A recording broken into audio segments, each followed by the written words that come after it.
ఇది part 3 Hermite polynomial special ఫంక్షన్స్లో ఇది పార్ట్ 3 యూనిట్ 1లో పార్ట్ 3 అనమాట.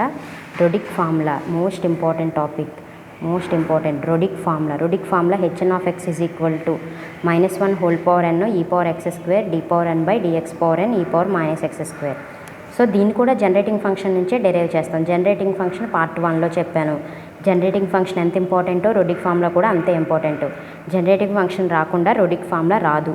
e⁻2xt-t² సమ్మేషన్ ఇది generating function.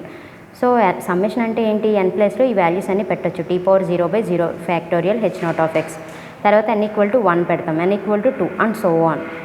So next e⁻2xt-t² అది లెఫ్ట్ సైడ్ది. ఈ జనరేటింగ్ ఫంక్షన్ని బోత్ సైడ్స్ పార్షియల్ డెరివేషన్ చేశాను. మీరు ఇలా సపరేట్ చేయకపోయినా పర్వాలేదు, డైరెక్ట్గా ఇక్కడ నుంచి కూడా తీసుకోవచ్చు. Partial differential equation ∂n/∂t(n). Partial differential equation కాదు, పార్షియల్. So e⁻2xt-t². t(n)కి డెరివేషన్ ఏంటి? పార్షియల్ డెరివేషన్ ఏంటి? n(n-1) and so on. అంతే కదా. xn formula n(x)(n-1). మళ్ళీ xn-1కి మళ్ళీ ఫార్ములా ఏంటి? n-1 అలా చేసుకుంటూ వెళ్తే xn-n వద్దంటే x⁻0 అంటే 1, లాస్ట్కి 1 వస్తుంది. ఇదిగోండి n(n-1) and so on 1 by n factorial already ఉంది, రాశాను, ఇంటూ hn(x). తర్వాత ఈ ఫార్ములా ఏంటి? n(n-1) అండ్ సో ఆన్ 1 వరకు ఉన్నది ఏంటిది? n factorial formula by n factorial cancel అయింది, hn(x). ఇదంతా రైట్ సైడ్ది, ఇంకా లెఫ్ట్ సైడ్ ఏం చేయలేదు. లెఫ్ట్ సైడ్ దాన్ని ఇప్పుడు తీసుకున్నాం. ఆల్రెడీ hn(x) వచ్చిందిగా రైట్ సైడ్ది, దాన్ని ఇటు రాసి ఇక్కడ ఉన్న దానికి డెరివేషన్ అనమాట. ఇది పార్షియల్ డెరివేషన్ చేయడానికంటే ముందు x² యాడ్ చేసి నేను సబ్ట్రాక్ట్ చేశాను. అప్పుడు మైనస్ కామన్ తీస్తే ఏమవుతుంది? x² + t² - 2xt. ఈ +x² నేను పక్కనే ఉంచేసాను, దాన్ని ఏం చేయలేదు. అంటే e⁻x² విడిగా, ఈ పవర్లో మొత్తం ఉన్నాయి. సో e⁻a e⁻b అన్నట్టు విడివిడిగా రాశాను. e⁻x² is a constant. ఎందుకు? మీరు టీతో డెరివేషన్ చేస్తున్నారు కాబట్టి x అనేది కాన్స్టెంట్. e⁻x-t². ఇది ఈక్వేషన్ 1 అనుకోండి.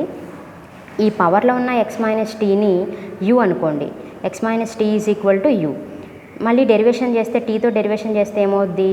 ఎక్స్కి derivation 0, ∂t/∂t is equal to ∂u/∂t. ∂u/∂t ఇది క్యాన్సిల్ అయిపోతే -1 వస్తుంది. అంటే దీని వాల్యూ ఎంత? -1. దీని ఈక్వేషన్ 2 అనుకోండి. అండ్ నెక్స్ట్ వన్ ∂/∂tని ఎలా రాయొచ్చు? ∂/∂t మనం ఏం చేసినా మళ్ళీ ∂/∂tనే రావాలి. అందుకోసం నేను ఏం చేశాను? ∂u/∂t ∂u. మళ్ళీ రెండు క్యాన్సిల్ అయితే ఆన్సర్ ఇదేగా వస్తుంది. సో అలా రాశాను.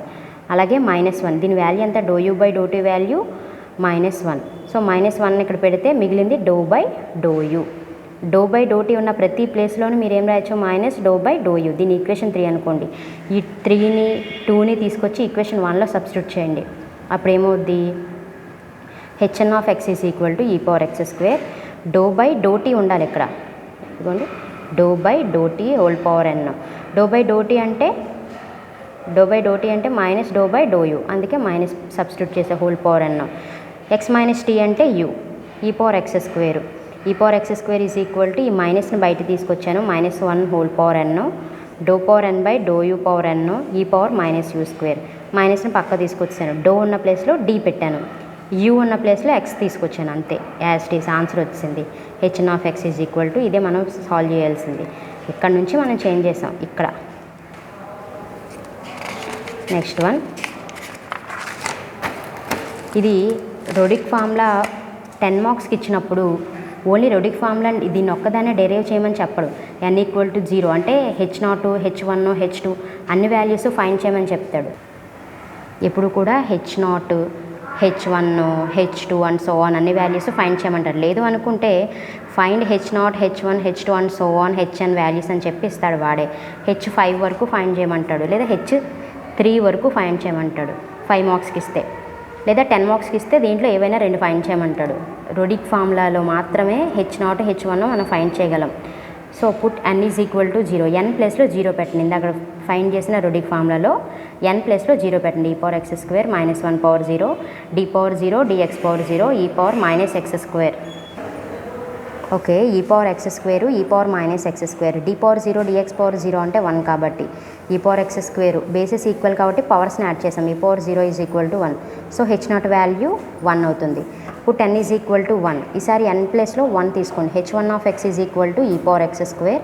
ఫార్ములా చూస్తే -1 whole power 1 d power 1 by dx power 1 e power minus x square. ఒకసారి డెరివేషన్ చేస్తాం అనమాట. So e power X square e power minus x square d by dx of minus x స్క్వేర్కి మళ్ళీ derivation చేయాలి. e power ఎక్స్కి formula derivation e power ఎక్సే, but x ప్లేస్లో ఇక్కడ మైనస్ ఎక్స్ స్క్వేర్ ఉంది కాబట్టి మళ్ళీ డెరివేషన్ చేస్తే -2x అవుద్ది. So e power X square minus X square అంటే e power 0 2x. Answer 2x అంటే h1 of x value 2x. అలాగే n is equal to 2 times derivation చేయాలి. ఆల్రెడీ వచ్చిన దాన్ని దీంట్లో సబ్స్టిట్యూట్ చేయకూడదు, మళ్ళీ ఫ్రెష్గా స్టార్ట్ చేసి చేయాలి.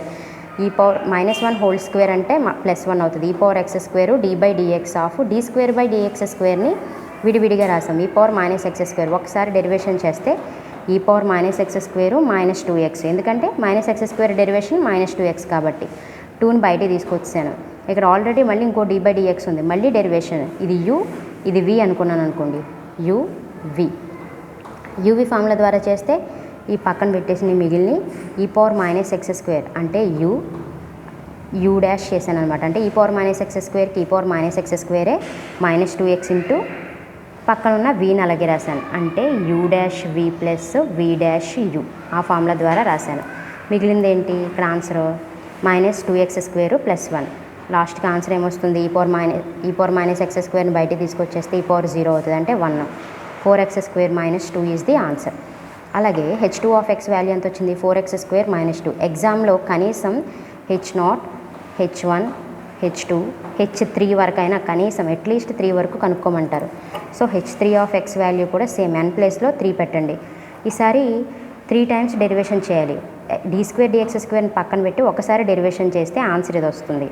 మళ్ళీ దాన్ని దీంట్లో ఉన్న కాన్స్టెంట్ని బయట తీసుకొచ్చేస్తాం. బయట తీసుకొచ్చేసి e power X square d by dx. ఈసారి మళ్ళీ విడివిడిగా uv ఫార్ములా ద్వారా ఎక్స్పాండ్ చేస్తాం. మళ్ళీ డెరివేషన్ చేస్తాం 2 e power minus x square. Derivation చేస్తే e పవర్ ఎక్స్ స్క్వేర్కి e పవర్ మైనస్ ఎక్స్ స్క్వేర్కి అదే, మళ్ళీ -2x మళ్ళీ చేస్తే ఇది రిమైనింగ్. ఇలా క్యాల్కులేట్ చేసిన తర్వాత మనకు వచ్చే లాస్ట్ ఆన్సర్ 8x³ - 12x. ఇది h3 ఆఫ్ x. సిమిలర్లీ అలా చేసుకుంటూ పోతే h4x h5x. ఎగ్జామ్లో మ్యాక్సిమం ఇక్కడి వరకే ఇస్తాడు. ఒకవేళ 10 మార్క్స్కి విడిగా h0 h1 కట్టమంటే ఖచ్చితంగా 5 వరకు అని ఇస్తాడు. ఎగ్జామ్లో చాలా ఇంపార్టెంట్ టాపిక్ ఇది. రొడిక్ ఫార్ములాలో మాత్రమే h0 h1 ఫైండ్ చేస్తాం.